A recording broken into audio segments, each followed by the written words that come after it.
Lepo zdrav, spoštovane gledalke, cenjeni gledalci v novi oddaji s farmacevtom za zdravje Pomurskih lekarn. Tudi to pod naši sredi pozdravljam v našem studiu.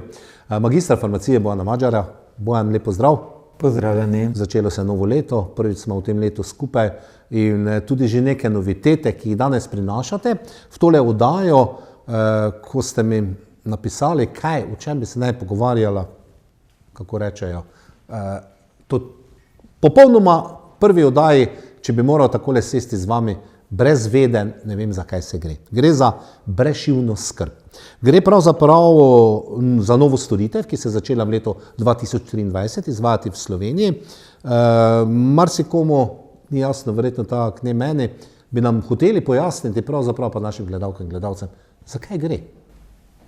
Seveda, ja, tako je, kot ste rekli, lansko leto se je ta storitev začela izvajati, no, v okviru obveznega zdravstvenega zavarovanja, ne, saj prej se je že, ampak pač ni bila priznana z vidika finančnega plačila. Lansko leto pa najprej v bolnišnicah, potem pa tudi v zunanjih lekarnah se je pričela. Lahko poskušam razložiti, ker velikokrat tudi strokovnjaki, zdravstveni delavci imajo s tem težavo, je tudi sam termin za njih nekaj novega. Izhajamo pa iz tega, da imamo pacienta, seveda, ki v današnjem modernem zdravstvenem sistemu se srečuje z različnimi zdravniki, ki so zaposleni oziroma delajo na različnih ravneh zdravstvenega varstva.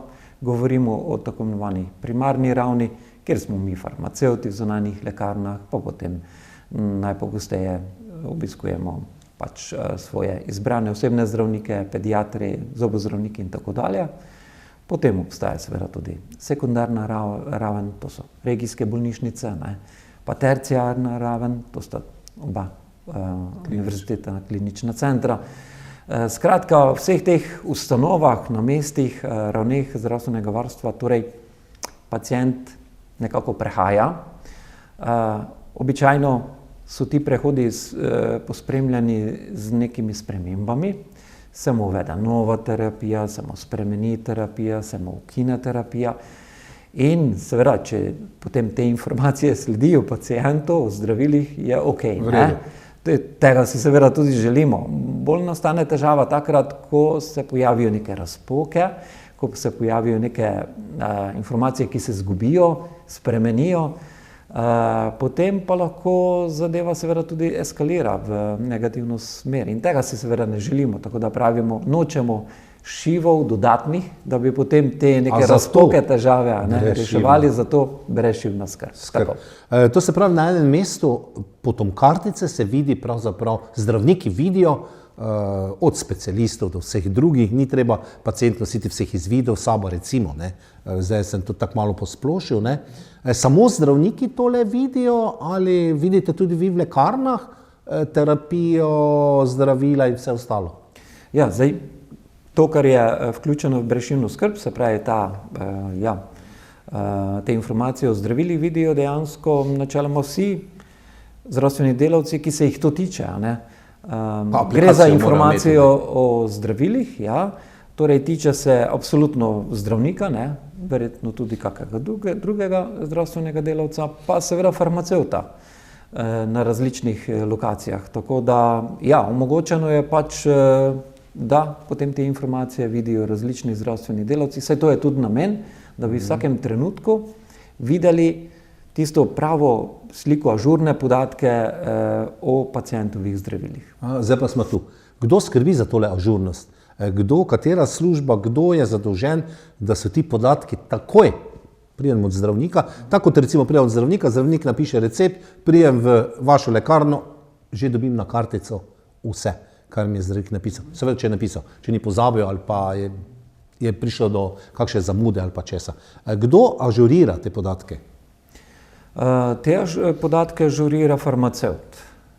Zaenkrat je zastavljeno tako, da nekako farmacevt je tisti skrbnik, ki potem vstopi v ta centralni register podatkov o pacientih in te podatke o zdravilih pacienta potem v ta register tudi vnese v obliki osebne kartice zdravil in to potem, ko zaključi, podpiše, se pravi, da na razpolago da ko prihaja pacient do različnih zdravnikov, enkrat pri svojem zdravniku, drugič pri nekem specialistu v kakšni drugi ambulanti ali pa celo v bolnišnici, da potem lahko vsi te podatke vidijo.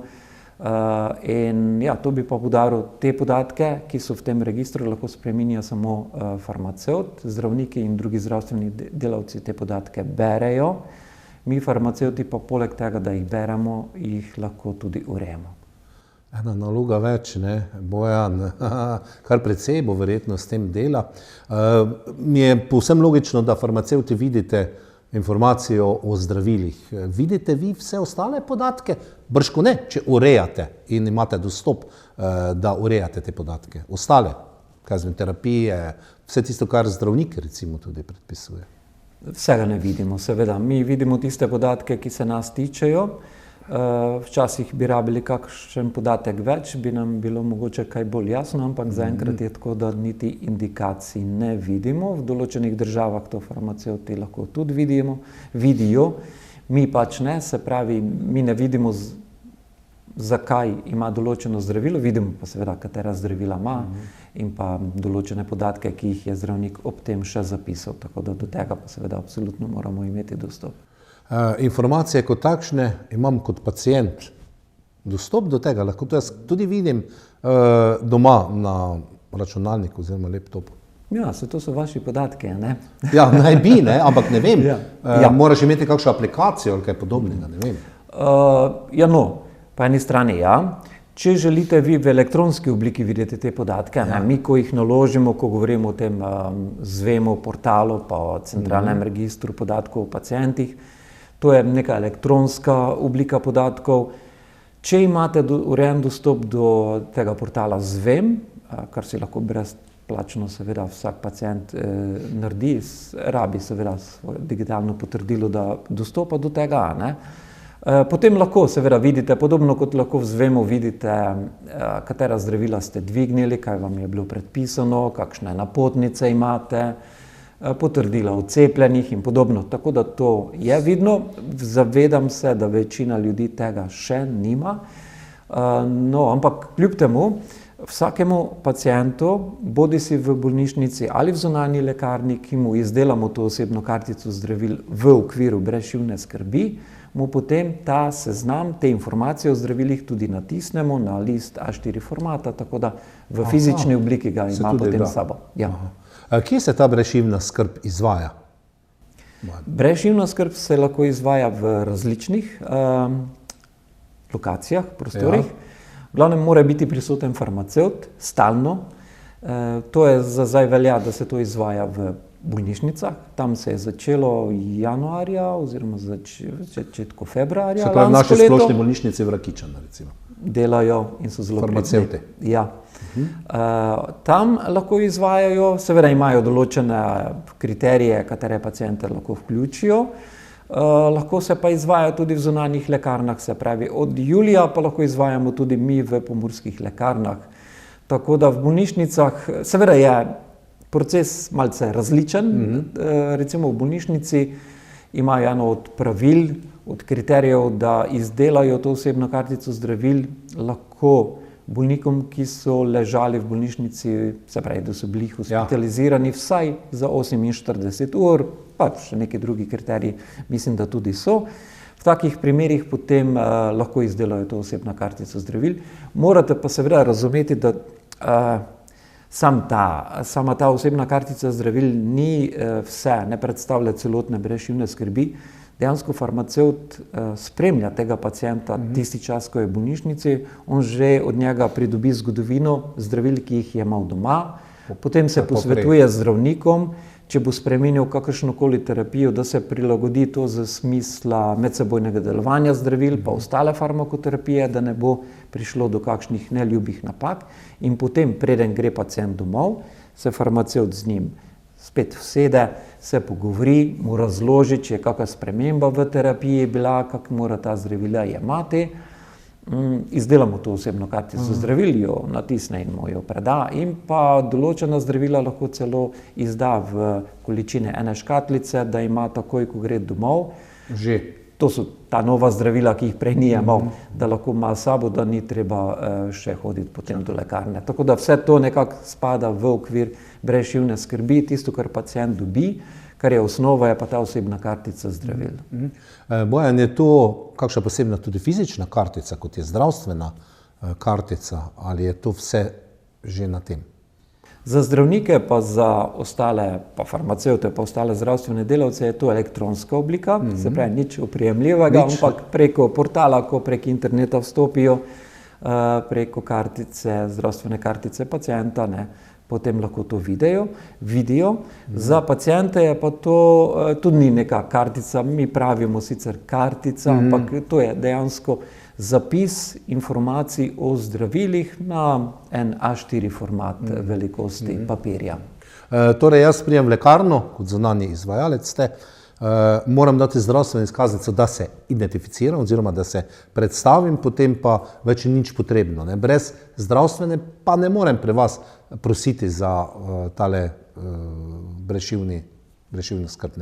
Ja, seveda, zdaj je nekaj časa že novost, da tudi če imate novo osebno kartico, da potem te, ki so čipirane, potem tudi s tem lahko dostopate do zdravstvenih storitev, tako da brezšivna skrb je pač ena storitev kot vse ostale, tako da seveda rabite urejeno obvezno zdravstveno zavarovanje in svojo kartico, potem pa lahko se dalje pogovarjamo. Ni treba dodatno zdravstveno zavarovanje, tako ali tako bomo zdaj mogli imeti, vsi. Pa malo drugače. Tako, to obvezno, kar je zdaj. Bojan, recite mi, v bolnišnicah so to pričeli po vsej Sloveniji v začetku prejšnjega leta? Splošna bolnišnica Murska Sobota je bila ena prvih. Možnost imajo seveda vse bolnišnice. Naša bolnišnica je tukaj med boljšimi, če ne najboljša.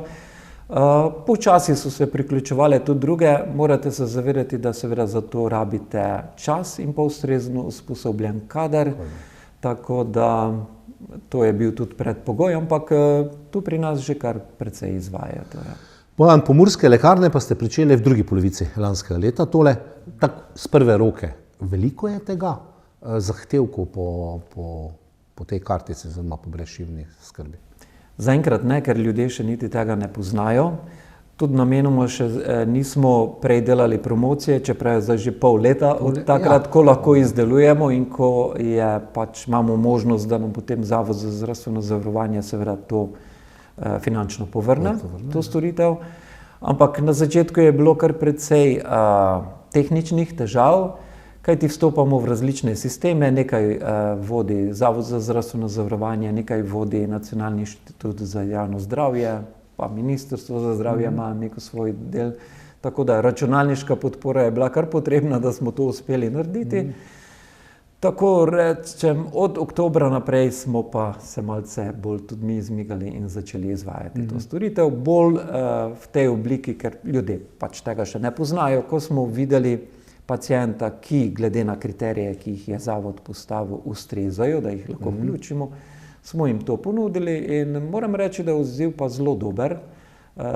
Praktično vsak, ki mu to ponudiš, se skoraj da odzove in tudi tisti, ki jim narediš potem to zadevo, se pravi, se v ta postopek, so s tem zelo zadovoljni, zaenkrat imamo samo pozitivne izkušnje. Bravo. Bojan, še morda nekaj, v naslednji oddaji bomo govorila podrobneje o tem, kako pravzaprav izvedba te stvari pri zdravilih in tako naprej. Morda še ta storitev, rekli ste prej, ste omenili, da vam povrne, koliko stane ta zadeva? Ja, tako je. Morate gledati na to storitev kot na praktično kakršnokoli drugo zdravstveno storitev, recimo pregled pri zdravniku, tako operacijo, kakšen poseg drug, predpis receptov za zdravila, izdaja v lekarni zdravil na recepte. Vse to spada v nabor obveznega zdravstvenega zavarovanja in če imaš urejeno to zavarovanje, obenem pa ustrezaš kriterijem, ki jih je pač postavil Zavod za zdravstveno zavarovanje, pa predlagam, da o tem se naslednjič pogovoriva, potem je to za pacienta storitev brezplačna. Kaj reči? Gremo s koraki naprej, ravno zato, da ne prihaja tudi do nekih razhajanj med zdravniki, med farmacevti. In kot ste dali, Bojan, hvala za današnji obisk. Prihodnjič bova govorila podrobneje o tem. Nekaj novega, kot sem dal tudi zame. Že naslov je, kot sva uvodoma povedala, takole brezšivna skrb, ne. Prej bi rekel, da v kakšni konfekciji bi to veljalo, pa kaj podobnega. Hvala za današnji obisk. Hvala pa tudi vam, cenjene gledalke in gledalci, da ste spremljali to pod oddajo s farmacevtom za zdravje. Zgodbo o brezšivni skrbi, nekaj novega, zagotovo ste izvedeli veliko novega, podrobneje in natančneje, pa v naslednji oddaji. Do takrat pa zdravja, sreče in srečno.